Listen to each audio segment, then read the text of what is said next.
ਇਹ ਹਫ਼ਤਾਵਾਰ ਬਾਈਬਲ ਦਾ ਦਰਸੀਵਾਸ Plainfield Christian Science Church Independent ਵੱਲੋਂ ਹੈ, ਜਿਹੜਾ ਨਿਊ ਜਰਜ਼ੀ ਅਮਰੀਕਾ ਵਿੱਚ ਹੈ। ਹੋਰ ਮਾਲੂਮਾਤ ਲਈ ਤੁਸੀਂ ਸਾਡੀ ਵੈਬਸਾਈਟ ਵੇਖੋ www.plainfieldcs.com।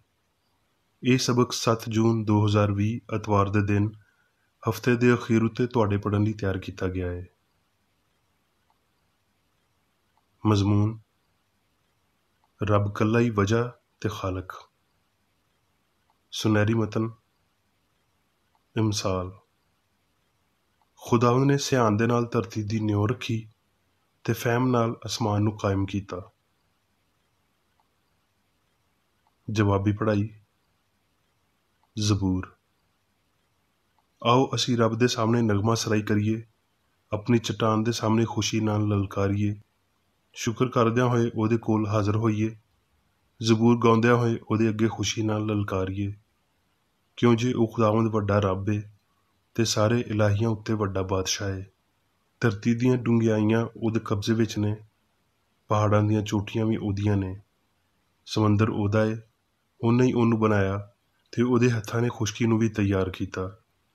ਆਓ ਅਸੀਂ ਝੁਕੀਏ ਤੇ ਸਜਦਾ ਕਰੀਏ ਤੇ ਆਪਣੇ ਖਾਲਕ ਦੇ ਸਾਹਮਣੇ ਗੋਡੇ ਟੇਕੀਏ। ਦਰਸੀਵਾਜ਼ ਬਾਈਬਲ ਵਿੱਚੋਂ। ਪੈਦਾਇਸ਼। ਰੱਬ ਨੇ ਸ਼ੁਰੂ ਵਿੱਚ ਧਰਤੀ ਤੇ ਅਸਮਾਨ ਨੂੰ ਪੈਦਾ ਕੀਤਾ। ਫਿਰ ਰੱਬ ਨੇ ਆਖਿਆ ਭਈ ਅਸੀਂ ਇਨਸਾਨ ਨੂੰ ਆਪਣੀ ਸੂਰਤ ਉੱਤੇ ਆਪਣੀ ਛਬੀ ਵਾਂਗਰ ਬਣਾਈਏ ਤੇ ਉਹ ਸਮੁੰਦਰ ਦੀਆਂ ਮੱਛੀਆਂ ਤੇ ਅਸਮਾਨ ਦੇ ਪਰਿੰਦਿਆਂ ਤੇ ਚੌਪਾਇਆਂ ਤੇ ਸਾਰੀ ਧਰਤੀ ਤੇ ਸਾਰੇ ਜਾਨਦਾਰਾਂ ਉੱਤੇ ਜਿਹੜੇ ਧਰਤੀ ਉੱਤੇ ਰਿੜ੍ਹਦੇ ਨੇ ਇਖਤਿਆਰ ਰੱਖਣ। ਤੇ ਰੱਬ ਨੇ ਇਨਸਾਨ ਨੂੰ ਆਪਣੀ ਸੂਰਤ ਉੱਤੇ ਪੈਦਾ ਕੀਤਾ ਤੇ ਰੱਬ ਦੀ ਸੂਰਤ ਉੱਤੇ ਉਹਨੂੰ ਪੈਦਾ ਕੀਤਾ, ਨਰ ਤੇ ਨਾਰੀ ਉਹਨੂੰ ਪੈਦਾ ਕੀਤਾ। ਤੇ ਰੱਬ ਨੇ ਸਭ ਕੁਝ ਉੱਤੇ ਜੋ ਉਹਨੇ ਬਣਾਇਆ ਸੀ ਨਜ਼ਰ ਕੀਤੀ ਤੇ ਵੇਖਿਆ ਭਈ ਬਹੁਤ ਚੰਗਾ ਏ। ਯਸਾਇਆ: ਮੈਂ ਹੀ ਰੱਬ ਵਾਂ, ਹੋਰ ਕੋਈ ਨਹੀਂ, ਮੇਰੇ ਸਿਵਾ ਕੋਈ ਰੱਬ ਨਹੀਂ। ਮੈਂ ਤੇਰੀ ਕਮਰ ਬੰਨੀ, ਭਾਵੇਂ ਤੂੰ ਮੈਨੂੰ ਨਾ ਪਛਾਣਿਆ। ਐ ਅਸਮਾਨ ਤੂੰ ਟਪਕ ਜਾ, ਬੱਦਲ ਰਾਸਤਬਾਜ਼ੀ ਵਰਾਉਣ, ਧਰਤੀ ਖੁੱਲ੍ਹ ਜਾਵੇ ਤੇ ਮੁਕਤੀ ਤੇ ਸੱਚਾਈ ਦਾ ਫਲ ਲਿਆਵੇ। ਉਹ ਉਹਨਾਂ ਨੂੰ ਇਕੱਠਿਆਂ ਉਗਾਵੇ। ਮੈਂ ਰੱਬ ਉਹਨਾਂ ਨੂੰ ਪੈਦਾ ਕਰਨ ਵਾਲਾ ਵਾਂ। ਮੈਂ ਧਰਤੀ ਬਣਾਈ, ਉਹਦੇ ਉੱਤੇ ਇਨਸਾਨਾਂ ਨੂੰ ਪੈਦਾ ਕੀਤਾ ਤੇ ਮੈਂ ਹੀ ਅਸਮਾਨ ਨੂੰ ਤਾਨਿਆ ਤੇ ਉਹਦੇ ਸਾਰੇ ਲਸ਼ਕਰਾਂ ਉੱਤੇ ਮੈਂ ਹੀ ਹੁਕਮ ਕੀਤਾ। ਕਿਉਂ ਜੇ ਖੁਦਾਵੰਦ ਜਿਹਨੇ ਅਸਮਾਨ ਪੈਦਾ ਕੀਤੇ ਉਹ ਹੀ ਰੱਬ ਏ, ਉਹਨੇ ਹੀ ਧਰਤੀ ਬਣਾਈ ਤੇ ਤਿਆਰ ਕੀਤੀ, ਉਹਨੇ ਹੀ ਉਹਨੂੰ ਕਾਇਮ ਕੀਤਾ। ਉਹਨੇ ਉਹਨੂੰ ਫਜ਼ੂਲ ਪੈਦਾ ਨਹੀਂ ਕੀਤਾ, ਬਲਕਿ ਉਹਨੂੰ ਆਬਾਦੀ ਲਈ ਸਜਾਇਆ। ਉਹ ਇੰਝ ਆਖਦਾ ਏ ਭਈ ਮੈਂ ਰੱਬ ਵਾਂ ਤੇ ਮੇਰੇ ਸਿਵਾ ਕੋਈ ਨਹੀਂ। ਹੋਸੇ: ਜਦੋਂ ਇਸਰਾਈਲ ਹਲੇ ਬੱਚਾ ਹੀ ਸੀ, ਮੈਂ ਉਹਦੇ ਨਾਲ ਮੁਹੱਬਤ ਰੱਖੀ ਤੇ ਆਪਣੇ ਪੁੱਤਰ ਨੂੰ ਮਿਸਰ ਤੋਂ ਬੁਲਾਇਆ। ਖਰੂਜ: ਤੇ ਇਸਰਾਈਲੀ ਕੌਮ ਨੂੰ ਮਿਸਰ ਵਿੱਚ ਬੂਦੋਬਾਸ਼ ਕਰਦਿਆਂ ਹੋਏ 430 ਵਰ੍ਹੇ ਹੋਏ ਸੀ। ਖਰੂਜ: ਤੇ ਮੂਸਾ ਨੇ ਲੋਕਾਂ ਨੂੰ ਆਖਿਆ ਭਈ ਤੁਸੀਂ ਇਸ ਦਿਨ ਨੂੰ ਯਾਦ ਰੱਖਿਓ ਜਿਹਦੇ ਵਿੱਚ ਤੁਸੀਂ ਮਿਸਰ ਤੋਂ, ਜਿਹੜਾ ਗੁਲਾਮੀ ਦਾ ਘਰ ਏ, ਨਿਕਲੇ। ਕਿਉਂ ਜੇ ਖੁਦਾਵੰਦ ਆਪਣੀ ਬਾਂਹ ਦੇ ਜ਼ੋਰ ਨਾਲ ਤੁਹਾਨੂੰ ਉੱਥੋਂ ਕੱਢ ਲਿਆਇਆ, ਬਲਕਿ ਰੱਬ ਉਹਨਾਂ ਨੂੰ ਚੱਕਰ ਦਵਾ ਕੇ ਬਹਿਰੇ ਕੁਲਜ਼ਮ ਦੇ ਬਿਆਬਾਨ ਦੇ ਰਾਹੀਂ ਲੈ ਗਿਆ ਤੇ ਇਸਰਾਈਲੀ ਕੌਮ ਮਿਸਰ ਦੇ ਮੁਲਕ ਵਿੱਚ ਮਸੱਲਾ ਨਿਕਲੇ ਸੀ। ਤੇ ਖੁਦਾਵੰਦ ਉਹਨਾਂ ਨੂੰ ਦਿਨ ਨੂੰ ਰਾਹ ਵਿਖਾਉਣ ਲਈ ਸਤੂਨ ਵਿੱਚ ਤੇ ਰਾਤ ਨੂੰ ਲੋ ਦੇਣ ਲਈ ਅੱਗ ਦੇ ਸਤੂਨ ਵਿੱਚ ਹੋ ਕੇ ਉਹਨਾਂ ਦੇ ਅੱਗੇ ਟੁਰਦਾ ਸੀ, ਤਾਂ ਜੋ ਉਹ ਦਿਨ ਰਾਤ ਚੱਲ ਸਕਣ। ਖਰੂਜ: ਤੇ ਰੱਬ ਨੇ ਮੂਸਾ ਨੂੰ ਆਖਿਆ ਤੇ ਮੈਂ ਫਰਾਊਨ ਦੇ ਦਿਲ ਨੂੰ ਸਖਤ ਕਰਾਂਗਾ ਤੇ ਉਹ ਉਹਨਾਂ ਦਾ ਪਿੱਛਾ ਕਰੇਗਾ ਤੇ ਮੈਂ ਫਰਾਊਨ ਤੇ ਉਹਦੇ ਸਾਰੇ ਲਸ਼ਕਰ ਉੱਤੇ ਮੁਮਤਾਜ਼ ਹੋਵਾਂਗਾ ਤੇ ਮਿਸਰੀ ਜਾਣ ਲੈਣਗੇ ਭਈ ਖੁਦਾਵੰਦ ਮੈਂ ਵਾਂ। ਤੇ ਉਹਨਾਂ ਨੇ ਇੰਝ ਹੀ ਕੀਤਾ। ਜਦ ਮਿਸਰ ਦੇ ਬਾਦਸ਼ਾਹ ਨੂੰ ਖਬਰ ਮਿਲੀ ਭਈ ਉਹ ਲੋਕ ਟੁਰ ਪਏ ਨੇ ਤੇ ਫਰਾਊਨ ਤੇ ਉਹਦੇ ਖਾਦਮਾਂ ਦਾ ਦਿਲ ਉਹਨਾਂ ਲੋਕਾਂ ਵੱਲੋਂ ਫਿਰ ਗਿਆ ਤੇ ਉਹ ਆਖਣ ਲੱਗੇ ਵੀ ਅਸੀਂ ਇਹ ਕੀ ਕੀਤਾ ਵੀ ਇਸਰਾਏਲੀਆਂ ਨੂੰ ਆਪਣੀ ਖਿਦਮਤ ਤੋਂ ਛੁੱਟੀ ਦੇ ਕੇ ਉਹਨਾਂ ਨੂੰ ਜਾਣ ਦਿੱਤਾ। ਤੇ ਉਹਨੇ 600 ਚੁਣੇ ਹੋਏ ਰੱਥ, ਬਲਕਿ ਮਿਸਰ ਦੇ ਸਾਰੇ ਰੱਥ ਲਏ ਤੇ ਉਹਨਾਂ ਸਾਰਿਆਂ ਵਿੱਚ ਸਰਦਾਰਾਂ ਨੂੰ ਬਿਠਾਇਆ। ਤੇ ਖੁਦਾਵੰਦ ਨੇ ਮਿਸਰ ਦੇ ਬਾਦਸ਼ਾਹ ਫਰਾਊਨ ਦਾ ਦਿਲ ਸਖਤ ਕਰ ਦਿੱਤਾ ਤੇ ਉਹਨੇ ਇਸਰਾਏਲੀ ਕੌਮ ਦਾ ਪਿੱਛਾ ਕੀਤਾ, ਕਿਉਂ ਜੇ ਬਨੀ ਇਸਰਾਈਲ ਬੜੇ ਫਖਰ ਨਾਲ ਨਿਕਲੇ ਸੀ। ਤੇ ਜਦ ਫਰਾਊਨ ਨੇੜੇ ਆ ਗਿਆ, ਤਦ ਇਸਰਾਏਲੀ ਕੌਮ ਨੇ ਅੱਖ ਚੁੱਕ ਕੇ ਵੇਖਿਆ ਭਈ ਮਿਸਰੀ ਉਹਨਾਂ ਦਾ ਪਿੱਛਾ ਕਰਦੇ ਆ ਰਹੇ ਨੇ ਤੇ ਉਹ ਬਹੁਤ ਡਰ ਗਏ तद इसराइली कौम ने खुदावंद अगे फरियाद की। तद मूसा ने लोगों नूं आख्या, डरो ना, बल्कि चुप खलो के खुदावंद दी मुक्ति दे काम नूं वेखो जिहड़ा वो अज तुहाडे लई करेगा। क्यों जे जिन्हां मिसरियां नूं तुसीं अज वेखदे हो उन्हां नूं फेर कदी हमेशा तिकर ना वेखोगे। फिर मूसा ने अपना हथ समंदर उत्ते वधाया ते खुदावंद ने सारी रात तेज़ पूर्वी हवा चला के ते समंदर नूं पिछां हटा के ਉਹਨੂੰ ਖੁਸ਼ਕ ਧਰਤੀ ਬਣਾ ਦਿੱਤਾ ਤੇ ਪਾਣੀ ਦੋ ਹਿੱਸੇ ਹੋ ਗਿਆ ਤੇ ਇਸਰਾਇਲੀ ਕੌਮ ਸਮੁੰਦਰ ਦੇ ਵਿੱਚੋਂ ਖੁਸ਼ਕ ਧਰਤੀ ਉੱਤੇ ਟੁਰ ਕੇ ਲੰਘ ਗਏ ਤੇ ਉਹਨਾਂ ਦੇ ਸੱਜੇ ਤੇ ਖੱਬੇ ਹੱਥ ਪਾਣੀ ਕੰਧ ਵਾਂਗਰ ਸੀ ਤੇ ਮਿਸਰੀਆਂ ਨੇ ਪਿੱਛਾ ਕੀਤਾ ਤੇ ਫਰਾਉਨ ਦੇ ਸਾਰੇ ਘੋੜੇ ਤੇ ਰੱਥ ਸਵਾਰ ਉਹਨਾਂ ਦੇ ਮਗਰ ਸਮੁੰਦਰ ਦੇ ਵਿਚਾਲੇ ਟੁਰ ਗਏ ਤੇ ਖੁਦਾਵੰਦ ਨੇ ਮੂਸਾ ਨੂੰ ਆਖਿਆ ਵੀ ਆਪਣਾ ਹੱਥ ਸਮੁੰਦਰ ਵੱਲ ਵਧਾ ਤਾਂ ਜੋ ਪਾਣੀ ਮਿਸਰੀਆਂ ਤੇ ਉਹਨਾਂ ਦੇ ਰੱਥਾਂ ਤੇ ਸਵਾਰਾਂ ਉੱਤੇ ਫਿਰ ਵਗਣ ਲੱਗ ਜਾਵੇ ਤੇ ਪਾਣੀ ਪਰਤ ਕੇ ਆਇਆ ਤੇ ਉਹਨੇ ਰੱਥਾਂ ਤੇ ਸਵਾਰਾਂ ਤੇ ਫਰਾਉਨ ਦੇ ਸਾਰੇ ਲਸ਼ਕਰ ਨੂੰ ਜਿਹੜਾ ਇਸਰਾਏਲੀਆਂ ਦਾ ਪਿੱਛਾ ਕਰਦਾ ਹੋਇਆ ਸਮੁੰਦਰ ਵਿੱਚ ਗਿਆ ਸੀ ਗਰਕ ਕਰ ਦਿੱਤਾ ਤੇ ਉਹਨਾਂ ਵਿੱਚੋਂ ਇੱਕ ਵੀ ਨਾ ਬਚਿਆ। ਪਰ ਇਸਰਾਏਲੀ ਕੌਮ ਸਮੁੰਦਰ ਦੇ ਵਿਚਕਾਰ ਖੁਸ਼ਕ ਧਰਤੀ ਉੱਤੇ ਟੁਰ ਕੇ ਨਿਕਲ ਗਏ ਤੇ ਪਾਣੀ ਉਹਨਾਂ ਦੇ ਸੱਜੇ ਤੇ ਖੱਬੇ ਹੱਥ ਕੰਧ ਵਾਂਗਰ ਸੀ ਤੇ ਖੁਦਾਵੰਦ ਨੇ ਇਸਰਾਏਲੀਆਂ ਨੂੰ ਮਿਸਰੀਆਂ ਦੇ ਹੱਥੋਂ ਇਸ ਤਰ੍ਹਾਂ ਬਚਾਇਆ ਤੇ ਇਸਰਾਏਲੀਆਂ ਨੇ ਮਿਸਰੀਆਂ ਨੂੰ ਸਮੁੰਦਰ ਦੇ ਕੰਢੇ ਉੱਤੇ ਮਰੇ ਪਏ ਵੇਖਿਆ ਤੇ ਇਸਰਾਏਲੀਆਂ ਨੇ ਉਹ ਵੱਡੀ ਕੁਦਰਤ ਜਿਹੜੀ ਖੁਦਾਵੰਦ ਨੇ ਮਿਸਰੀਆਂ ਉੱਤੇ ਜ਼ਾਹਿਰ ਕੀਤੀ ਸੀ ਵੇਖੀ ਤੇ ਉਹ ਲੋਕ ਖੁਦਾਵੰਦ ਤੋਂ ਡਰੇ ਤੇ ਖੁਦਾਵੰਦ ਉੱਤੇ ਤੇ ਉਹਦੇ ਬੰਦੇ ਮੂਸਾ ਉੱਤੇ ਈਮਾਨ ਲਿਆਏ। ਹੋਸੇ ਇਸਰਾਏਲੀ ਦਰਿਆ ਦੀ ਰੇਤ ਵਾਂਗਰ ਅਣਗਿਣਤ ਤੇ ਬੇਕਿਆਸ ਹੋਣਗੇ ਤੇ ਜਿੱਥੇ ਉਹਨਾਂ ਨੂੰ ਆਖਿਆ ਜਾਂਦਾ ਸੀ ਵੀ ਤੁਸੀਂ ਮੇਰੇ ਲੋਕ ਨਹੀਂ ਹੋ ਉਹ ਜਿਉਂਦੇ ਰੱਬ ਦੇ ਪੁੱਤਰ ਅਖਵਾਣਗੇ। ਯਸਾਇਆ ਐ ਯਾਕੂਬ, ਖੁਦਾਵੰਦ ਜਿਹਨੇ ਤੈਨੂੰ ਪੈਦਾ ਕੀਤਾ ਤੇ ਜਿਹਨੇ ਐ ਇਸਰਾਏਲ ਤੈਨੂੰ ਬਣਾਇਆ ਇੰਜ ਆਖਦਾ ਏ ਵੀ ਡਰ ਨਾ, ਕਿਉਂ ਜੇ ਮੈਂ ਤੇਰਾ ਫਿਦਿਆ ਦਿੱਤਾ ਏ, ਮੈਂ ਤੇਰਾ ਨਾਂ ਲੈ ਕੇ ਤੈਨੂੰ ਬੁਲਾਇਆ ਏ, ਤੂੰ ਮੇਰਾ ਏ।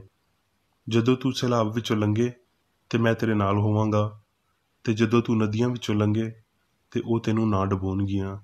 ਜਦ ਤੂੰ ਅੱਗ ਵਿੱਚ ਟੁਰੇ ਤੇ ਤੈਨੂੰ ਅੱਗ ਨਾ ਲੱਗੇਗੀ ਤੇ ਸ਼ੋਲਾ ਤੈਨੂੰ ਨਾ ਸਾੜੇਗਾ, ਕਿਉਂ ਜੇ ਮੈਂ ਖੁਦਾਵੰਦ ਤੇਰਾ ਰੱਬ ਇਸਰਾਈਲ ਦਾ ਕਦੂਸ ਤੇਰਾ ਮੁਕਤੀ ਦਾਤਾ ਵਾਂ। ਹੁਣ ਮੈਂ ਮੇਰੀ ਬੇਕਰ ਰੇਡੀ ਦੀ ਲਿਖੀ ਹੋਈ ਕ੍ਰਿਸਚਨ ਸਾਇੰਸ ਦੀ ਦਰਸੀ ਕਿਤਾਬ ਸਾਇੰਸ ਤੇ ਸਿਹਤ ਆਇਤਾਂ ਦੀ ਕੁੰਜੀ ਦੇ ਨਾਲ ਵਿੱਚੋਂ ਲਈਆਂ ਹੋਈਆਂ ਲਿਖਾਈਆਂ ਪੜ੍ਹਾਂਗਾ। ਸਾਇੰਸ ਤੇ ਸਿਹਤ। ਰੱਬ ਸੰਸਾਰ ਨੂੰ, ਜਿਹਦੇ ਵਿੱਚ ਇਨਸਾਨ ਵੀ ਸ਼ਾਮਲ ਏ, ਬਣਾਉਂਦਾ ਏ ਤੇ ਉਹਦੇ ਉੱਤੇ ਹਕੂਮਤ ਕਰਦਾ ਏ। ਇਹ ਸੰਸਾਰ ਰੂਹਾਨੀ ਖਿਆਲਾਂ ਨਾਲ ਭਰਿਆ ਹੋਇਆ ਏ ਜਿਨ੍ਹਾਂ ਨੂੰ ਉਹ ਤਿਆਰ ਕਰਦਾ ਏ ਤੇ ਉਹ ਉਸ ਸਿਆਣ ਦੀ ਫਰਮਾਬਰਦਾਰੀ ਕਰਦੇ ਨੇ ਜਿਹੜੀ ਉਹਨਾਂ ਨੂੰ ਬਣਾਉਂਦੀ ਏ। ਰੱਬ ਇਨਸਾਨ ਦਾ ਖਾਲਕ ਤੇ ਇਨਸਾਨ ਦਾ ਇਲਾਹੀ ਅਸੂਲ ਕਾਮਲ ਹੋਣ ਨਾਲ ਇਲਾਹੀ ਖਿਆਲ ਜਾਂ ਪਰਛਾਵਾਂ ਯਾਨੀ ਇਨਸਾਨ ਕਾਮਲ ਹੀ ਰਹਿੰਦਾ ਹੈ। ਇਨਸਾਨ ਰੱਬ ਦੀ ਹਸਤੀ ਦਾ ਇਜ਼ਹਾਰ ਏ। ਜੇ ਕੋਈ ਅਜਿਹਾ ਵੇਲਾ ਸੀ ਜਦੋਂ ਇਨਸਾਨ ਨੇ ਇਲਾਹੀ ਕਾਮਲੀਅਤ ਦਾ ਇਜ਼ਹਾਰ ਨਹੀਂ ਕੀਤਾ ਤੇ ਇਹ ਉਹ ਵੇਲਾ ਸੀ ਜਦੋਂ ਇਨਸਾਨ ਨੇ ਰੱਬ ਨੂੰ ਜ਼ਾਹਿਰ ਨਹੀਂ ਕੀਤਾ ਤੇ ਨਤੀਜੇ ਦੇ ਤੌਰ ਤੇ ਇਹ ਉਹ ਵੇਲਾ ਸੀ ਜਦੋਂ ਅਲੂਹੀਅਤ ਯਾਨੀ ਵਜੂਦ ਗੈਰ ਯਕੀਨੀ ਸੀ। ਸਾਇੰਸ ਵਿੱਚ ਰੱਬ ਤੇ ਇਨਸਾਨ, ਇਲਾਹੀ ਅਸੂਲ ਤੇ ਖਿਆਲ ਦੇ ਤਾਲੁਕਾਤ ਲਾਜ਼ਵਾਲ ਨੇ ਤੇ ਸਾਇੰਸ ਭੁੱਲ ਚੁੱਕ ਜਾਂਦੀ ਏ ਨਾ ਹਮਾਂਗੀ ਵੱਲ ਪਰਤ ਕੇ ਆਉਣਾ, ਪਰ ਇਹ ਇਲਾਹੀ ਤਰਤੀਬ ਜਾਂ ਰੂਹਾਨੀ ਕਾਨੂੰਨ ਰੱਖਦੀ ਏ ਜਿਹਦੇ ਵਿੱਚ ਰੱਬ ਤੇ ਜੋ ਕੁਝ ਉਹ ਬਣਾਉਂਦਾ ਏ ਕਾਮਲ ਤੇ ਅਬਦੀ ਨੇ ਜਿਹੜੇ ਉਹਦੀ ਪੂਰੀ ਤਾਰੀਖ ਵਿੱਚ ਨਾ ਬਦਲਣ ਵਾਲੇ ਰਹੇ ਨੇ। ਪਦਾਇਸ਼ ਦੀ ਸਾਇੰਸ ਵਿੱਚ ਅਸੀਂ ਪੜ੍ਹਦੇ ਹਾਂ ਵੀ ਜੋ ਕੁਝ ਉਹਨੇ ਬਣਾਇਆ ਸੀ ਉਹਦੇ ਉੱਤੇ ਨਜ਼ਰ ਕੀਤੀ ਤੇ ਵੇਖਿਆ ਵੀ ਚੰਗਾ ਏ। ਦੂਜੀ ਸੂਰਤ ਵਿੱਚ ਜਿਸਮਾਨੀ ਹਿੱਸਾਂ ਇਹ ਵਾਜ਼ਿਆ ਕਰਦੀਆਂ ਨੇ ਜੇ ਅਸੀਂ ਗਲਤੀ ਦੀ ਤਾਰੀਖ ਵੱਲ ਸੱਚਾਈ ਦੇ ਰਿਕਾਰਡ ਵਾਂਗਰ ਧਿਆਨ ਕਰਦੇ ਹਾਂ ਤੇ ਪਾਪ ਤੇ ਬਿਮਾਰੀ ਦਾ ਰੂਹਾਨੀ ਰਿਕਾਰਡ ਮਾਦੀ ਹਿੱਸਾਂ ਦੇ ਝੂਠੇ ਨਤੀਜੇ ਦੀ ਹਮਾਇਤ ਕਰਦਾ ਏ। ਪਾਪ, ਬਿਮਾਰੀ ਤੇ ਮੌਤ ਨੂੰ ਅਸਲੀਅਤ ਤੋਂ ਖਾਲੀ ਸਮਝਿਆ ਜਾਣਾ ਚਾਹੀਦਾ ਏ ਭਈ ਉਹ ਚੰਗਿਆਈ ਯਾਨੀ ਰੱਬ ਤੋਂ ਖਾਲੀ ਨੇ। ਖਾਲਕ, ਰੂਹ, ਸਿਆਣ, ਸਾਰੀ ਚੰਗਿਆਈ ਤੇ ਅਸਲੀਅਤ ਦੇ ਇਲਾਹੀ ਅਸੂਲ ਉੱਤੇ ਜ਼ੋਰ ਦੇਣ ਵਾਲਾ, ਆਪ ਮੌਜੂਦ ਹਯਾਤੀ, ਸੱਚਾਈ ਤੇ ਮੁਹੱਬਤ, ਉਹ ਜਿਹੜਾ ਕਾਮਲ ਤੇ ਅਬਦੀ ਏ, ਮਾਦੇ ਤੇ ਬਦੀ ਦਾ ਮੁਖਾਲਫ ਜਿਹਦਾ ਕੋਈ ਅਸੂਲ ਨਹੀਂ, ਰੱਬ ਜਿਨਨੇ ਉਹ ਸਭ ਕੁਝ ਬਣਾਇਆ ਜਿਹੜਾ ਬਣਿਆ ਹੋਇਆ ਸੀ ਤੇ ਆਪਣੇ ਆਪ ਦੇ ਮੁਖਾਲਫ ਕੋਈ ਐਟਮ ਜਾਂ ਅਨਸਰ ਨਾ ਬਣਾ ਸਕਿਆ। ਅਲੂਹੀਅਤ ਲਈ ਮਾਦਰ ਪਿਦਰ ਨਾਮ ਏ ਜਿਹੜਾ ਉਹਦੀ ਰੂਹਾਨੀ ਮਖਲੂਕ ਦੇ ਨਾਲ ਉਹਦੇ ਪਿਆਰੇ ਰਿਸ਼ਤੇ ਵੱਲ ਇਸ਼ਾਰਾ ਕਰਦਾ ਹੈ। ਜਿਵੇਂ ਫਿਰ ਰਸੂਲ ਨੇ ਇਹਨਾਂ ਲਫ਼ਜ਼ਾਂ ਵਿੱਚ ਇਹ ਜ਼ਾਹਿਰ ਕੀਤਾ ਜਿਨ੍ਹਾਂ ਨੂੰ ਇੱਕ ਚੰਗੇ ਸ਼ਾਇਰ ਦੀ ਮਨਜ਼ੂਰੀ ਨਾਲ ਲਿਆ ਗਿਆ ਹੋਏ, ਇਸ ਲਈ ਵੀ ਅਸੀਂ ਵੀ ਉਹਦੀ ਔਲਾਦ ਹਾਂ। फ़ानी मुखालफत की बुनियाद इंसान के शुरू की झूठी सियान है। ठीक तरह शुरू करना ठीक तरह अखीर होना है। हर वो नज़रिया जिहड़ा दिमाग तो शुरू हुंदा विखाली देंदा है गलत शुरू हुंदा है। इलाही सियान ही वजूदियत की कली वजह या असूल है। वजह मादे विच, फ़ानी अकल विच या बदनी शक्ल विच मौजूद नहीं है। बशर गरूर पसंद करन वाले हुंदे ने। वो अपने आप नूं आज़ाद कारकुन आप लिखारी किसी अजिही शै नूं बनाउण वाले समझते हैं जिहड़ी रब ना बना सकिया या नहीं बना सकता। फ़ानी सियान दीयां तखलीकां मादी ने। लाफानी रूहानी इंसान कल्ला सच्चाई की तखलीक नूं पेश करता है। जद बशर अपनी वजूदियत के ख्यालों नूं रूहानी दे नाल जोड़दा है ते रब वांगर काम करदा है ते वो हनेरे विच नहीं टटोलेगा ते धरती नाल नहीं जुड़िया रहेगा क्यों जो उन्हें आसमान का मज़ा नहीं चखिया। बदनी अकीदे सानूं धोखा देंदे ने। वो इंसान नूं गैर इख्तियारी रियाकार बनाउंदे ने जिहड़ा चंगियाई नूं पैदा करदियां करदियां बदी नूं पैदा करदा है। फजल ते सच्चाई का खाका बनाउंदियां होए बदनुमाई बनाउंदा है। जिन्हां नूं बरकत देंदा है उन्हां नूं ही जख्मी कर देंदा है। वो एक आम गलत खालक बन जाता है जिहदे नाल वो मनदा है भई वो एक अद्धा रब है। ਉਹਦੀ छुअन आस नूं मिट्टी कर देंदी है। वो मिट्टी जिन्हों असी सारिਆਂ ने अपने पैरों हेठां रोलिया। वो शायद बाइबल की बोली विच आखेगा जिस नेकी का इरादा करदा वां वो ते करदा नहीं पर जिस बदी का इरादा नहीं करदा वो कर लैना वां। इत्थे बस एक खालक तो सिवा कोई नहीं जिन्हें सब कुछ खलक किया। सीक्सन ते 20 दूजियां बोलियां विच चंगियाई रब लई एक इस्तलाह है। सहीफे उस सब नूं जाहिर करते हैं जो कुछ उन्हें चंगा बनाया जिमें भई वो आप असूल ते ख्याल विच चंगा है। इस लई रूहानी संसार चंगा है ते ये रब नूं उंज दा ही जाहिर करदी है जिमें वो है। रब दे ख्याल कामल ते अबदी ने। वो मवाद ते हयाती ने। मादी ते आरजी ख्याल इंसानी ने जिन्हां विच गलती शामिल हुंदी है ते क्यों जे रब रूही कली वजह है इस लई वो इलाही वजह तो खाली ने ते फिर आरजी ते मादी रूह दीयां तखलीकां नहीं है।